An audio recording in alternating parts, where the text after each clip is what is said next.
después, eternamente, hay un lugar que nos permitirá encontrarnos.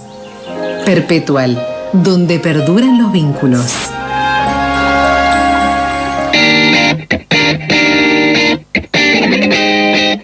La economía, el intento de magnicidio de Cristina Fernández de Kirchner, el escenario electoral, todo parece, en lugar de desalentar las diferencias, profundizarla. Por lo menos esa es la teoría que en sus propias redes sociales ha desplegado un consultor político, doctor en ciencia política, director de la consultora Pleb, que seguimos con mucha atención porque nos alimentamos de sus reflexiones. Se trata de Andrés Daín, a quien le vamos a solicitar profundice ese concepto que da cuenta de una profundización y no de una reducción de la grieta que tanto nos viene dañando desde hace mucho tiempo. Con Florencia Garza, Guillermo Jeremía, el programa Así son las cosas de Río Cuarto. Los saludan, Andrés, un gusto, buen día, ¿cómo le va?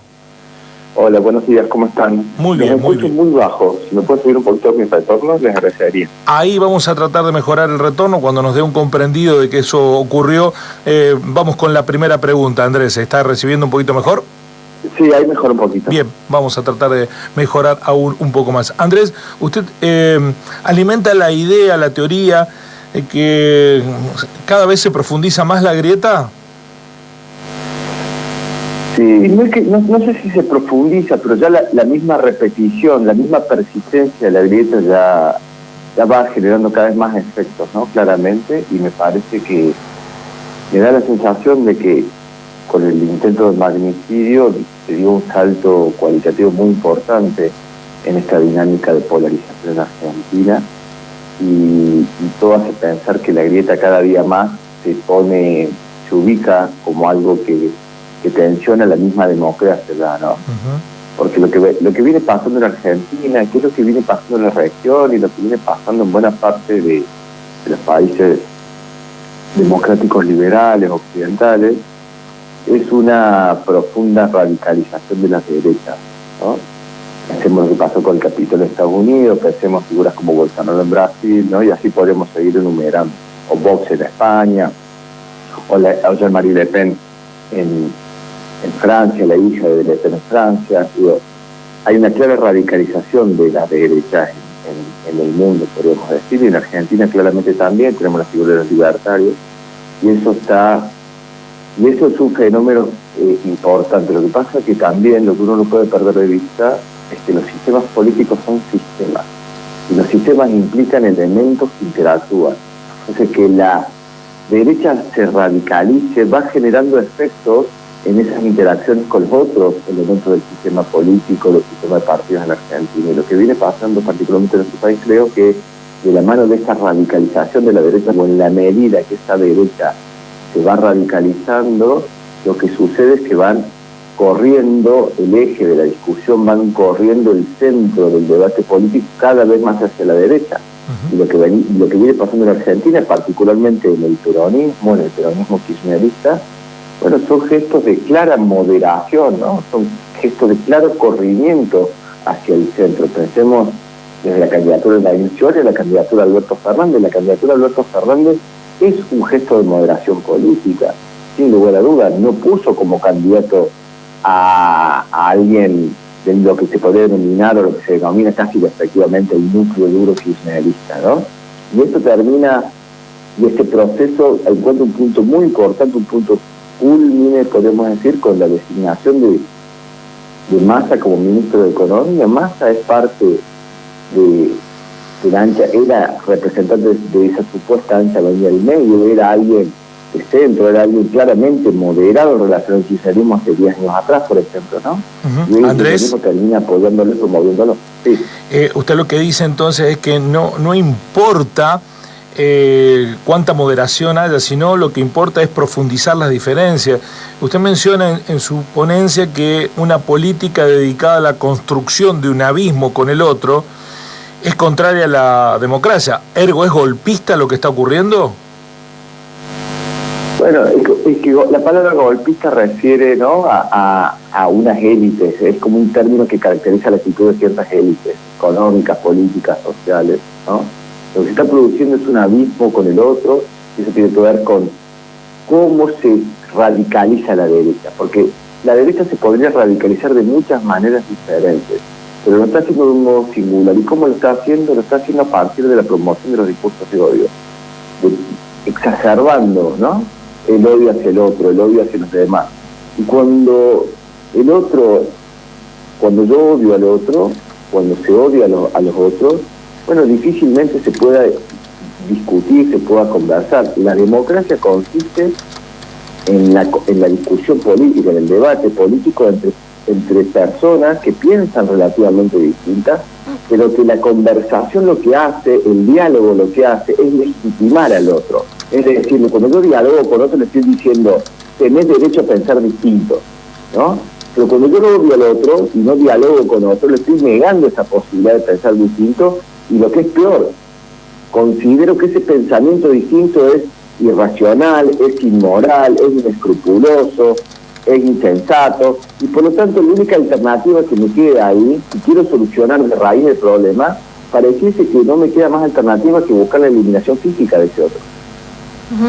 Sí, tengo muchísimas preguntas porque se me vienen muchas cosas a la mente, Andrés, cuando usted menciona esto último, ¿no?, de cómo salir de la etiqueta, porque pasa, al menos a mí me ocurre, en el tema que se plantee en cualquier conversación, una charla de café, con amigos, en cualquier lado, está la etiqueta fácil, ¿no? Digamos, si te ubicas en un lado, sobre todo en un lado de la grieta bien marcada, bueno, obviamente que esa tribuna te va a aplaudir, la otra te va a odiar, pero si tratás de salirte un poco de la lógica de la grieta, y bueno, sos tibio, estás confundida, sos defensora del ajuste o lo que sea, es muy difícil cuando en realidad la etiqueta, se impone a la reflexión o al pensamiento mismo. Tengo dos consultas. ¿Cómo salir de esa dinámica, digamos, en el día a día? Bueno, ahí lo primero que hay que pensar es que la representación política de esa grieta, esto es cómo la política transita la grieta, cómo la procesa la grieta, no es neutral. Tiene efectos muy importantes sobre la vida social. Esto es, la grieta tal cual está hoy no es un producto de la sociedad y que simplemente la clase política representa. Eso es una mirada muy simplista de la política. La política también incide sobre cómo la gente vive la grieta. Y te voy a poner un ejemplo bien sencillo, que es la reacción en relación al último atentado a Cristina, ¿no?, al intento de asesinarla, básicamente. Cuando hay un sector de la oposición que mira, ¿no?, la desconfianza a partir de mediciones de la desconfianza que le genera a cierta cantidad de gente en la Argentina este hecho, es más, hay gente que cree que está armado, que estuvo armado por la propia Cristina, cuando salen mirando esas encuestas a poner en duda el atentado, lo que están haciendo es reforzando ese lugar de odio a los demás. Si hubiésemos tenido, por ejemplo, una clase dirigente que por defecto hubiese reaccionado de manera más o menos homogénea, rechazando con contundencia el atentado a Cristina, eso hubiese dado herramientas a la gente, a la ciudadanía de a pie, para moverse un poco en sus posicionamientos, ¿no? Cuando vos tenés una clase dirigente que no hace más que repetir sus propios prejuicios y reafirmárselos sistemáticamente, te deja en el mismo lugar, ¿no? Me parece que ahí hay una clara, en esto que voy a decir, de las etiquetas, y la fuerza que esa etiqueta tiene, yo creo que acá hay una fuerte responsabilidad de la clase dirigente que ha sido incapaz de ofrecerle a la ciudadanía lenguaje, palabras, términos, ideas para moverse y pensar y poder tener más diálogo, más encuentro con el otro, ¿no? Claro, pero en ese sentido, los medios también, los comunicadores, ¿qué rol juegan, no? Porque, también se plantea mucho más, ¿qué pensás de la declaración de Macri o de Cristina? ¿Cuál es tu propuesta? Y eso termina todo en un título, y fundamentalmente en estos tiempos, el más radicalizado, el más rimbombante, genera más likes. Sí, el rol de los medios de comunicación, por supuesto, que es clave, es ineludible, y en ese sentido también hay que afirmarlo, muestran que los dos polos de la grieta no son simétricos. Hay un polo que tiene una capacidad de fuego muy superior en términos mediáticos al otro, ¿no? El pueblo más conservador, el pueblo de derecha. Los medios de comunicación, en su excluyente mayoría, son medios muy conservadores y que hacen culto de la grieta porque les permite sostener su rating a partir del discurso de la grieta y la promoción del odio, ¿no? al otro, particularmente el peronismo, ¿no? Eso es algo de vieja data en Argentina, ¿no? Estamos dialogando con Andrés Daín, consultor, a propósito de lo que está sucediendo en este escenario. Suelen ser los tiempos electorales más convulsos en nuestro país, siempre ha ocurrido. Este escenario de hoy, ¿pone en peligro lo que venga electoralmente, Andrés, desde su perspectiva? ¿Poner en peligro qué? ¿Las mismas elecciones, decís? ¿Te referís a eso? No. El desarrollo del proceso electoral, las acciones que se emprendan, las estrategias electorales, la campaña sucia. ¿Se han tirado muertos en las campañas electorales en la Argentina? Bueno, desde ese punto todo hace pensar de que en esta profundización de la grieta, en esta repetición, en este sostenimiento de la grieta, todo hace pensar que sí, que va a ser una disputa electoral muy tensa probablemente, como han sido las últimas en Argentina, pero siempre dentro de límites razonables, podríamos decir en algún sentido, ¿no? Afortunadamente en Argentina tenemos elecciones que funcionan relativamente bien, tenemos un sistema electoral que funciona relativamente bien, que no es depositario de críticas importantes, y que todos los gritos de fraude son gritos que quedan en la nada, ¿no? Por suerte todavía estamos dentro de ese escenario, ¿no? Y en ese sentido me parece que de cara al 2023, bueno, el principal desafío de los sectores más conservadores, de Cambiemos, va a tener que ver con cómo resuelve sus tensiones de liderazgo, cómo resuelve también la presión, porque ese espacio está siendo muy corrido por la derecha, con los libertarios, encarnados por Javier Milei, cómo resuelven eso. Y por el lado del peronismo me parece que el gran dilema va a ser, bueno, cuánto costo va a pagar la figura de Cristina Kirchner por el gobierno de Alberto Fernández, ¿no? ¿Cuál va a ser el costo que va a pagar en términos electorales? Si va a seguir siendo la gran electora del espacio, si tiene posibilidades y la decisión de volver a ser candidata, eso y las posibilidades de éxito en una eventual elección general o en una segunda vuelta por parte de Cristina, va a depender en buena medida las posibilidades que tenga de minimizar el daño a su imagen y a su figura que evidentemente el gobierno de Alberto Fernández se genera, porque ella sin duda fue la que lo nominó como candidato del espacio, ¿no?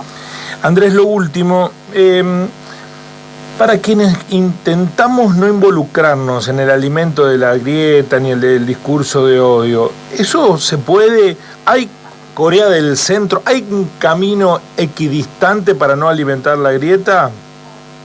No, yo no creo que haya un camino equidistante, porque la equidistancia ahorita hace ser de derecha. Y eso es lo que hay que tener claro. La equidistancia ahorita hace ser de derecha. Ser equidistante, por ejemplo, frente al hecho de que alguien saque un arma y quiera matar a la vicepresidenta de la Nación, te hace ser de derecha. No te hace ser equidistante. Y podríamos enumerar un montón de esas cosas. Por ejemplo, estar entre, ¿no?, quienes usan los planes sociales para hacer clientelismo político, o entre quienes dicen que los pobres son todos vagos, no te hace ser equidistante, no te hace ser moderado, te hace ser conservador, ¿no? Entonces, y eso me parece lo que hay que tener cuidado. Eso es lo que viene pasando justamente con la dinámica de la grieta y con ese corrimiento del debate político hacia la derecha, ¿no? Hoy estar en equidistancia respecto a la grieta es estar definitivamente dentro de los sectores más conservadores, ¿no? No hay lugar de neutralidad para decirse hoy.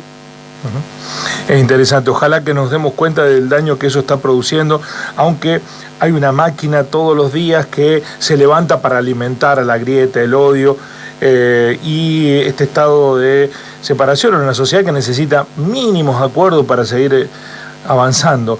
Andrés, gracias por el análisis. No, por favor, gracias a usted por la llamada. El director de la consultora Plebs, analista político, doctor en ciencias políticas, Andrés Daín, hablando sobre el aumento de la grieta y el riesgo democrático. Así